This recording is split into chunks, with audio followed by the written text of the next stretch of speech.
तुमच्या घरीही असा नॉनस्टिक पॅन नक्कीच असेल ज्याला कोटिंग आहे पण पिंपल आलेली, आणि त्यावर काय बनवायला गेलं की अर्धा पदार्थ तो पॅनच खाऊन टाकतो। शेवटी या सगळ्याला कंटाळून मी ऑर्डर केला ऑरेंज कुकवेअर यांचा ट्रायप्लाय हनीकोम डोसा तवा। स्टेनलेस स्टील ट्रायप्लाय कोटिंग असल्यामुळे हा तवा तुमच्या फॅमिलीसाठी सुपर सेफ आहे ना। या तव्याला पिंपल येणार ना याची कोटिंग निघणार। सर्वात जास्त इम्प्रेसिव्ह गोष्ट म्हणजे याला कूल टच हँडल आहे। तवा कितीही गरम होऊ द्या हँडलला चटका लागणार नाही।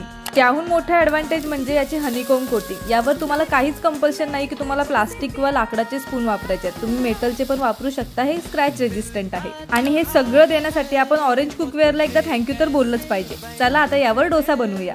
पॅन 3 ते 4 मिनिट प्रीहीट करून मग त्यावर तेल आणि पाणी छान स्प्रेड करून घ्यायचं। मग डोसा बॅटर टाकून आपण डोसा बनवून घेऊया। तुम्ही बघू शकता किती मस्त आणि क्लीन डोसा निघालाय।